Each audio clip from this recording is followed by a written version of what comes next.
Shangri-La TV, boas energias no ar. Nas nossas paragens, desde que nós saímos de Shangri-La, passamos por Dr. Ricardo e paramos em São Miguel das Missões, uma cidade que respira tradições, que transpira tradições, que vive história e assim, todos os moradores conhecem e têm o maior prazer de contar a história.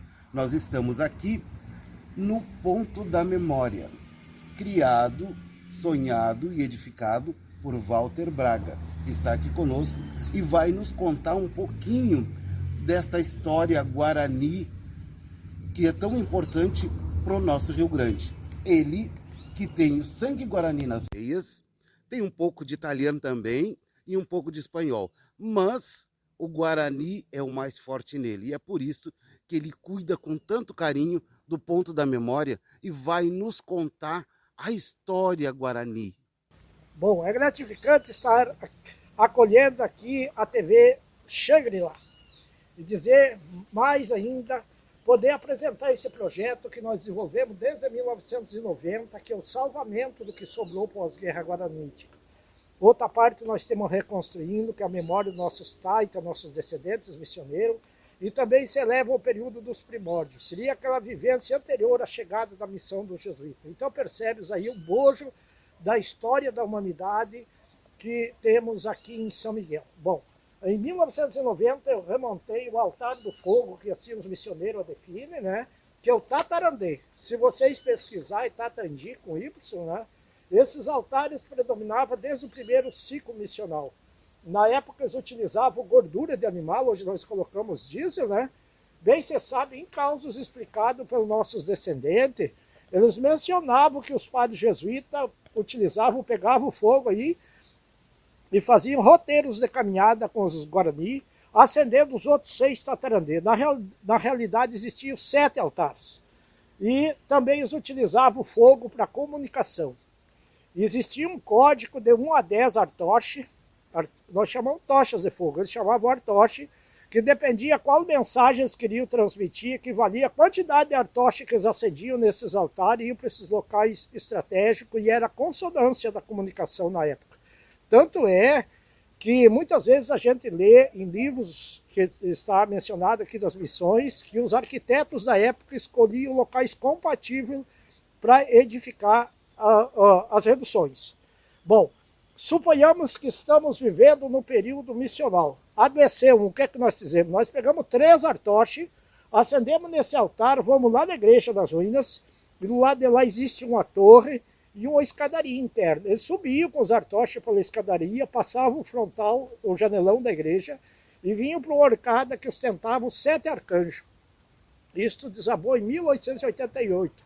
Ali eles erguiam os artoches e era visibilizado tanto para a redução de São Lourenço quanto a de São João Batista. E aí sabiam que alguém estava doente. Nesses casos dos 3 artoches, sim. Então, o que nós temos que entender que é a pureza que se viu no passado. Se nós, em pareceres de especialistas, eles dizem assim, olha, Walter, 100% viável essa comunicação. Porque na época não existia poluição e nem interferência de luzes urbanas. Uma fagulha de fogo simbolizava grandes confins que hoje não é possível. Então, de todo esse desdobramento, 5 artoches seriam um sinal de alerta de algum perigo, principalmente as investidas dos bandeirantes, né, que eles salientavam o perigo que rondava ali. Também 7 artoches seriam as práticas religiosas que predominavam na época. As imuitatã, que chamavam, os missioneiros chamam de purificações, e que hoje é o legado dos benzimentos, que é um produto turístico aqui nas missões, que é muito dignificado. Bom, de todo esse desdobramento, eu posso atender um pedido da Universidade Federal da Bahia. Veja como a história da humanidade vai se desdobrando. Eles lá usaram as mesmas predominâncias do código de comunicação através do fogo, que é o farol, os guias dos navios no mar, e que eles utilizaram até anterior ao período missional. Mas, na realidade, nós somos compreensíveis que o sistema de comunicação através do fogo existe há mais de 2000 anos. A própria Bíblia Sagrada menciona a comunicação da mãe de nosso Senhor Jesus Cristo com a sua prima Isabel. Então, da nossa vida cotidiana. Além do acendimento da chama crioula aqui, no setembro, mês farroupilha, aqui os nossos piquetes, e vão por esse mundão de Deus, semeando essa divindade, o fogo. E também, quase todos os sábados ou domingo, esses dias que o pessoal faz de casamento aqui na igreja de São Miguel, eles reverenciam o altar do fogo para os buquês. Por quê? Porque o fogo é a primeira divindade da humanidade, o Espírito Santo. Então é dado umas imagens mais dignificantes, que é essa aqui, ó. Um de cada lado forma o coração, né? E estendo o véu. Também lançamentos de produtos, principalmente a marca dos vinhedos, dos espumantes, principalmente a região metropolitana, e tem todo esse desdobramento de interpretar. É místico, então. É místico. O fogo, percebe-se assim das visitas do Mercosul e de outros países que se aproximam aqui. Eu percebo que a cultura que mais, o povo que mais inspira o fogo como divindade, os que tiveram aqui foram os mexicanos. Eles trazem aquela raça do cruzamento dos incas, dos maia, eles inspiram o fogo como divindade. Isso é interpretado o orereco, o nosso jeito de ser. Cada cultura tem o seu jeito de ser. Certo. Agora nós vamos dar uma olhada naquela parede ali. Qual é o significado destes símbolos? Na realidade, o que nós temos que compreender, se nós analisarmos todo aquele projeto missional, toda aquela organização que predominava aí, não restou nem 5%. E aqui nós edificamos, construímos a parede que desabou, que é a parede com os nichos de alto relevo, nicho casinha de santo, alto relevo com essas salas para fora, e ali na igreja, nas ruínas, quem contempla as paredes frontal percebe que existem os nichos opostos desse aqui, os nichos de baixo relevo, afundado para dentro. Que se encaixa, então. Esse se encaixaria naqueles espaços. Só de outra forma, saindo para fora. Uhum. E aquilo é para dentro. E essas eram ornamentadas com os 3 símbolos que identificavam as 3 etapas evolutivas da vivência humana. O passado, o presente e o futuro. Eram símbolos barrocos, né? Nós reproduzimos. Aqui as mintacas, que nós chamamos mais de bolhadeira. Eu creio por ser o primeiro utensílio que o ser humano fez dentro daquele período neolítico, não é? Mas é tão dignificante porque nos leva a entender o quanto as culturas atribuíram à história do seu jeito de ser. Por isso que uns explicam de uma maneira, outros de outra. Por exemplo, nossos missioneiros, que eles chamam a bolhadeira de 3 pedras de trindade, que é Pai, Filho e Espírito Santo. Os jesuítas, os padres, redenominaram de 3 Maria. Maria Madalena, Maria Deoclata e Maria Salomé. Os guaranis chamam de Itaquí. Ita é pedra, qui que vai e vai. A induzeira, 2 bolas em cada ponta, que eles caçavam o pássaro, eles atiravam de boleio, né? E aí nos leva a entender que tipo de pássaro existia na época. Não é nossos bentivi, nossos tico-tica, né? Para ser pego por bolhadeira, né? De atirar de bolhadeira. O bicho era grande, né? E aqui a morteiro, com uma pedra, que é chamada de funga também, né? E tem 2 parábolas aí, Davi matou Golias, Caim matou Abel. Mas só para teres uma noção, até a cultura gaúcha redenominou a história. Quando chega o setembro, eles aflorescem as prendinhas e os peões aqui, e a coordenação de Esvalto apresenta bem no palavreado gaúcho. Daí eu tenho que mudar toda a versão. Isso aqui é chamado de bago de touro, veja só. Então, ali no Opan, quando nós temos benzendo, que nós benzemos normal o poncho de luz de São Miguel Arcanjo com o benzimento da cultura gaúcha, mas na realidade é manto de luz. Então veja assim como as culturas definiram o seu jeito de ser, o orereco. Aqui a orbe, que representa a atualidade, o nosso planeta Terra, ainda falta completar ali o polo, o galinho e a cruz. O futuro, veja que expressão. 2 mãos adultas acolhendo 2 mãos de bebê. Aqui nossos estudantes se maravilham porque eles têm a consciência de que são os que estudam, desvendam e ajudam a reconstruir essa história da humanidade.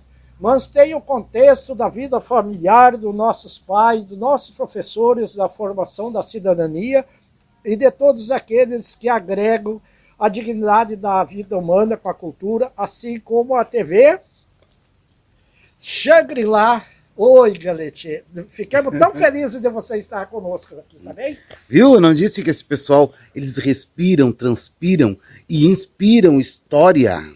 Assim, agora eu quero apresentar para vocês a parte de um projeto que reflete para a humanidade e que existe 3 interpretações, que é o Observatório Astronômico do Boaventura Soares.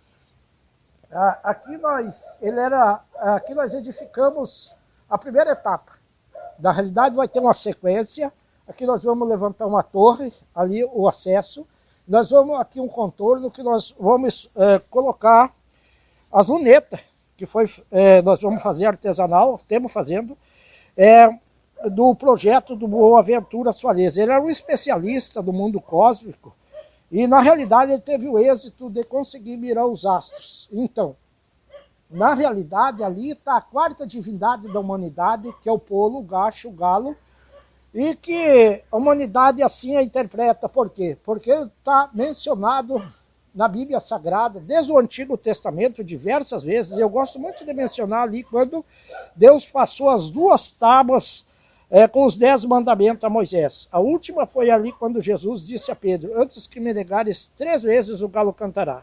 Então ele era interpretado como mensageiro das coisas que iam de acontecer entre a face da terra e o trono de Deus. A razão que ele recebeu a crista como coroa da espiritualidade e mais. Em todas as edificações missionais ou do período jesuítico, o galo sempre estava exposto nas torres. E a humanidade, de continente a continente, interpreta ele como um escudo que esbarra o mal que vem àquele povoado. Veja só.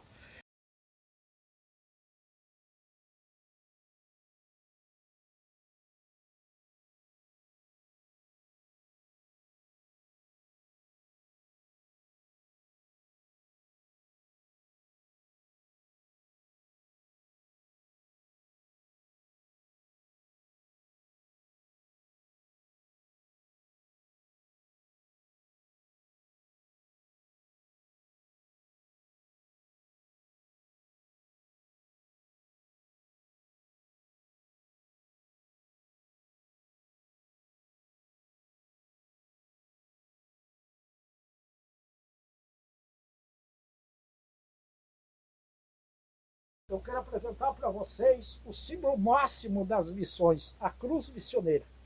É a pergunta mais ciente, mais popular que se tem, é porque ela tem 4 braços. Expressão de fé ou fé redobrada.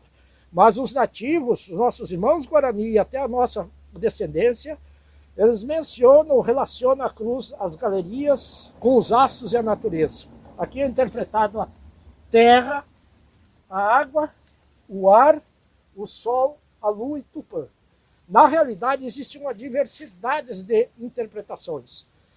Aqui tem um segmento de expressão de fé que define que essas linhas horizontais, esta aqui representa o povo e esta é os braços de Cristo estendidos sobre o povo. É o acolhimento da graça, né, que nós buscamos. E também tem aqui interpreta a linha vertical e as linhas horizontais. Justamente é o equilíbrio que o ser humano tem de saber se administrar. Porque não podemos nos deixar que as coisas materiais se sobrepõem às coisas espirituais. Porque um dia nós vamos ter que prestar conta dessa caminhada aqui na Terra.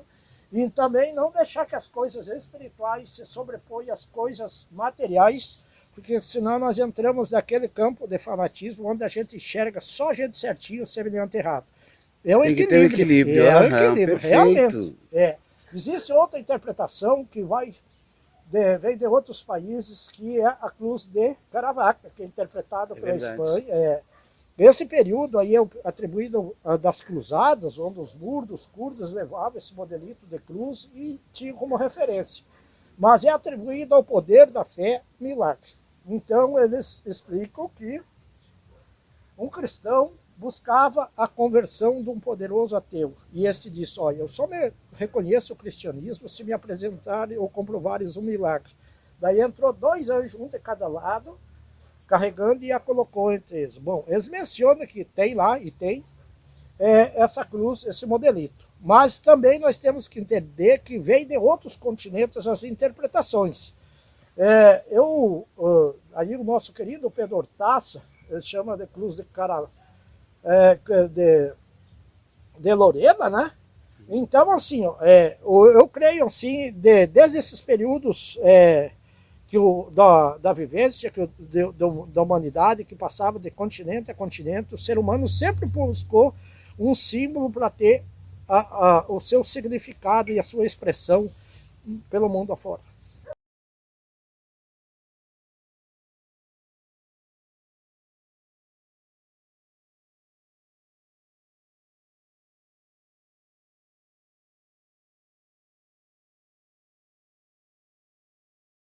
Shangri-La TV, boas energias no ar. E muito boas energias mesmo. Nós estamos aqui num espaço sagrado da humanidade. E o seu Walter Braga vai contar para nós o que exatamente é este espaço e o que ele significa. Bom dia, é gratificante. Shangri-La TV, nós podemos apresentar para a humanidade, através desse meio de comunicação, o OPAN, a Igreja da Pachamama. Isso nos reflete pelos olhos da humanidade no campo das vivências primordiais. Então, estabelecendo o passado, essas culturas reverenciavam a natureza e os astros para glorificar o Criador universal.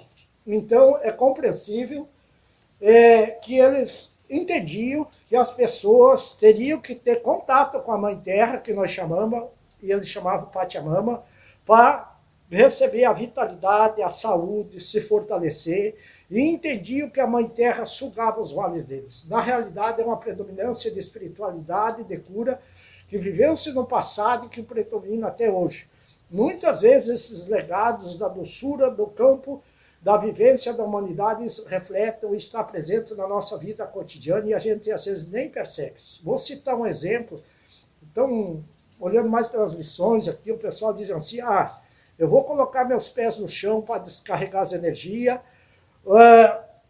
ou para desestressar. Na realidade, quando recebemos visitas de outros países, eles dizem assim, olha, Walter, para nós não representa.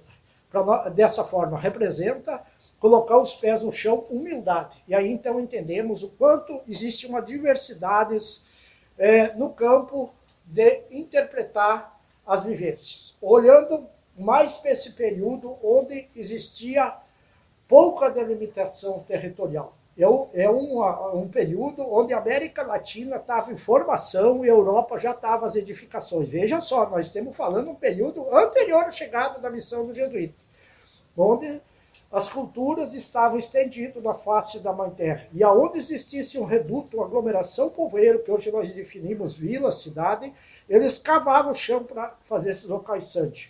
Olhando mais para as plagas dos 7 povos, que hoje nós chamamos 7 povos das missões, aqui neste reduto, que nem era São Miguel, era um reduto povoeiro que vivia outras culturas, outras etnias estendidas.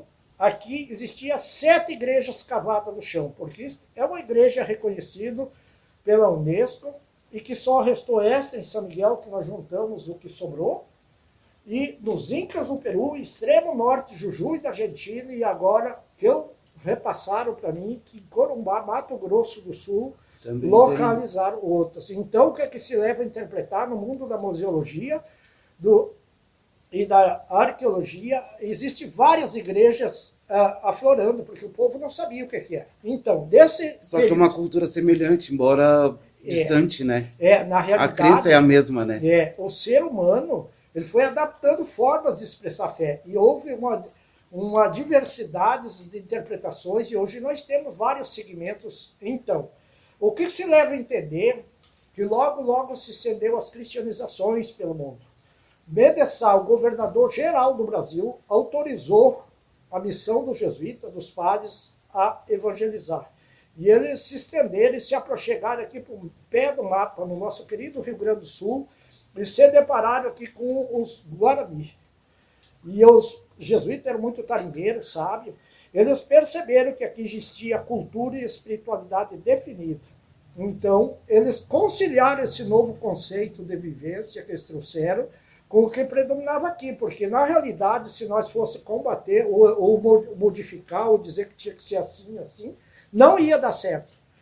Mas o que eu quero que vocês compreendam, a humanidade compreenda, o que mais conquistou essa convivência harmoniosa entre os jesuítas e os guarani foi a arte, a arquitetura barroca. Esta é vista pelos olhos da humanidade como uma das únicas artes no mundo que conciliou, uniu dois continentes e desabou ali com o Tratado de Madrid, que é a Guerra Guaranítica, que é narrado na epopeia do Sol e Luz. Então, o que se percebe é que nós temos que ser compreensíveis que aquele mesmo sintoma da ganância que predominou em 1756, nós estamos vivendo hoje com a Rússia e a Ucrânia. As mesmas insanas da maldade e da ganância. Mas eu posso dizer com tranquilidade que nem só, só essas partes que é atribuído à maldade permanece. Ficou um legado que hoje é visto pelos bem olhos... ainda predomina, né?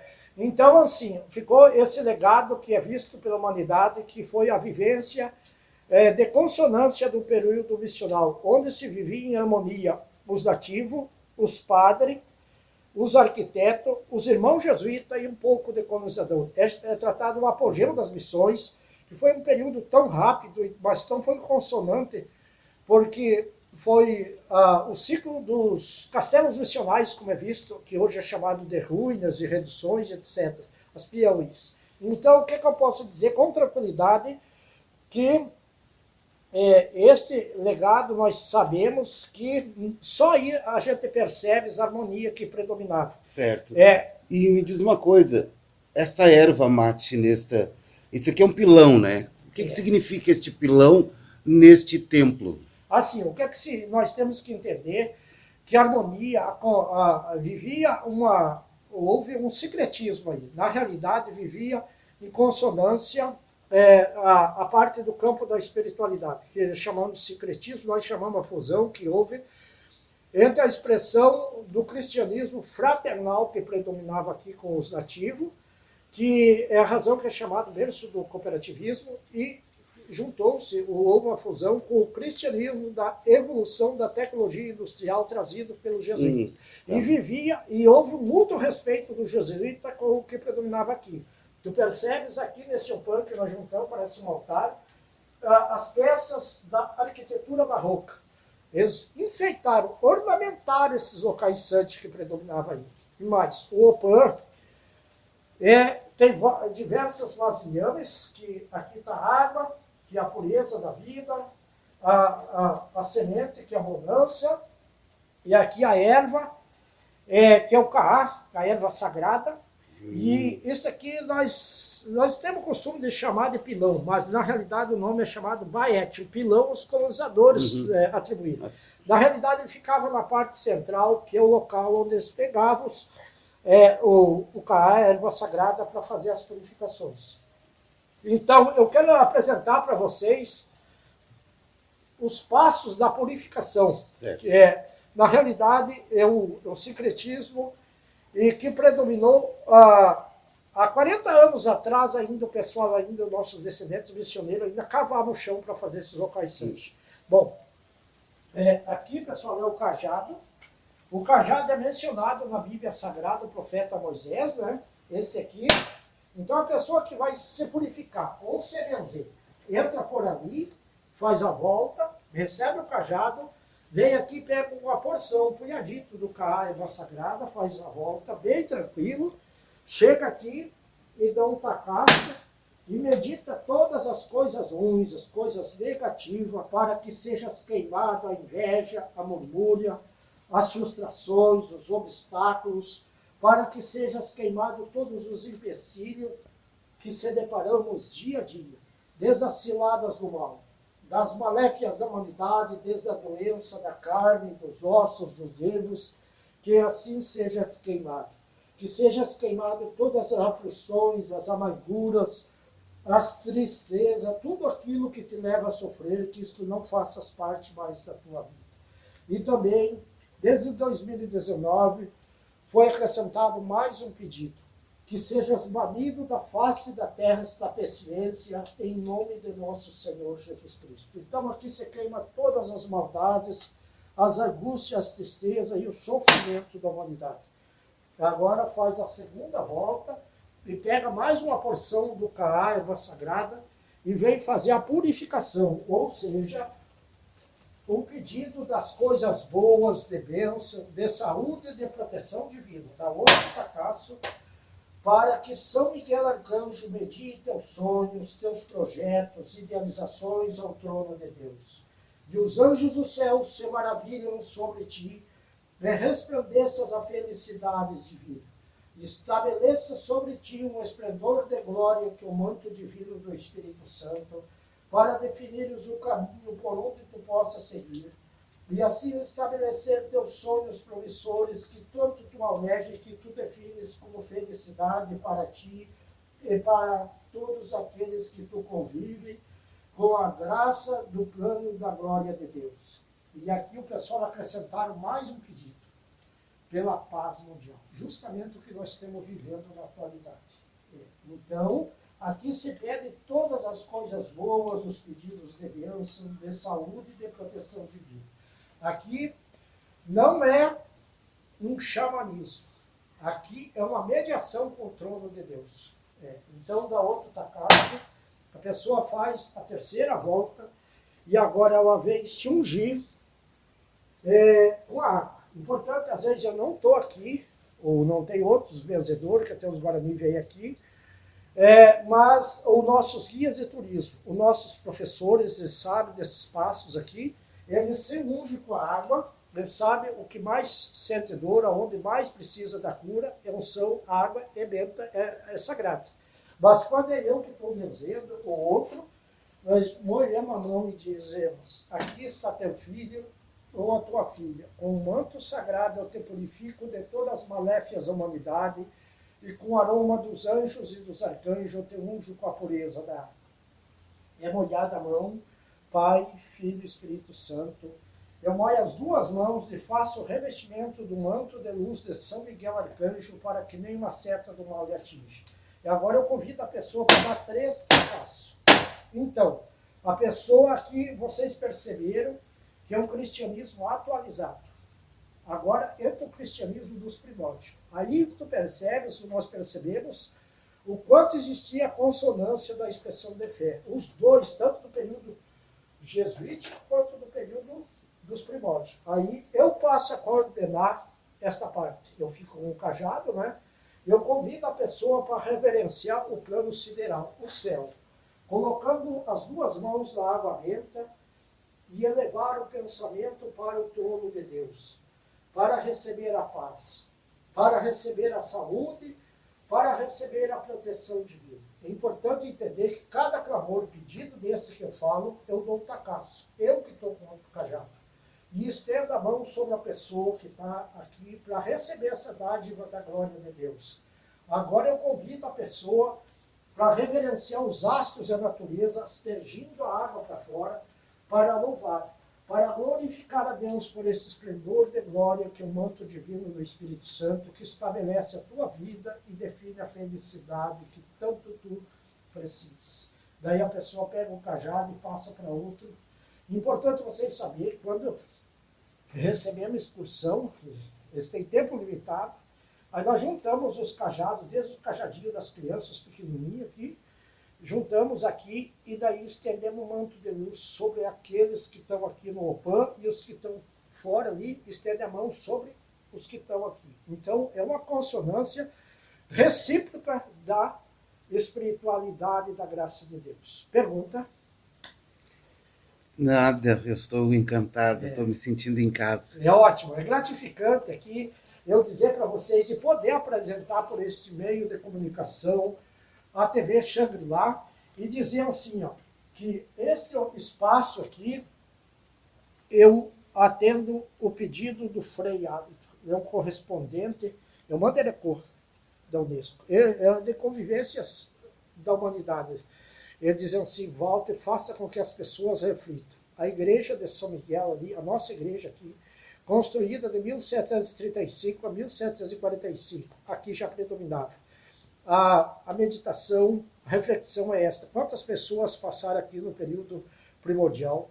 Quantas pessoas passaram aqui no período missional jesuítico? E quantas pessoas depois que nós reativamos?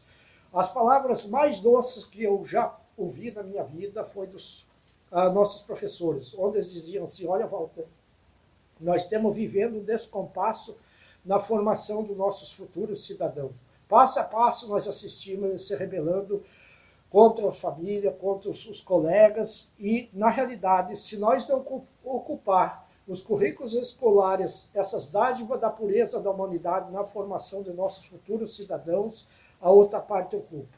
E mais, eu posso dizer com tranquilidade para vocês, o que mais me despertou na felicidade da minha vida, desse projeto, foi as entidades filantrópicas participar aqui. Eles trazem essas pessoas com dificuldade, né? E eles participam dessas atividades milenares que nós temos desde o acendimento do Tatarandê. Isso traz uma nova propulsão de vida para ele, uma autoestima, né?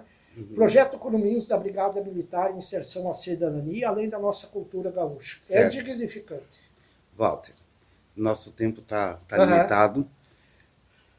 De fato, tu respira, tu transpira, tu vive a história Guarani, é o teu legado, é a tua vida, né? Tá no teu sangue. Isso. E parabéns por manter viva realmente. Isso aqui é mais que um ponto de memória. É a memória viva da nossa história. E assim, ó, isso não está nos livros de história. Né? Porque o que eu vi nos livros de história não tem nada comparado com o que eu tenho me deparado aqui. E olha que eu estou num pedacinho muito curto de tempo, a gente está de passagem, mas não podia deixar de dar uma registrada nesse momento. Parabéns. Eu espero, né, vamos replicar esse vídeo. Eu espero que as pessoas vejam, que as pessoas venham para São Miguel das Missões, que as pessoas te procurem e tenham o mesmo prazer que eu tive de saber um pouco de história. Eu queria ter mais tempo para me aprofundar nisso tudo, principalmente na língua, e eu espero que tu consiga, de fato, conseguir escrever aquele livro na língua, não é a Guarani, mas é no dialeto, né, que tu nos falou. Para quê? Para que fique registrado, para que não fique apenas uma coisa de palavras, porque um dia, se tu fores embora, a gente tenha registrado tudo isso e que a gente possa sempre passar de gerações para gerações, como tu está fazendo agora. Então, muito obrigado por manter, que não é um ponto de memória, é a memória viva da história Guarani.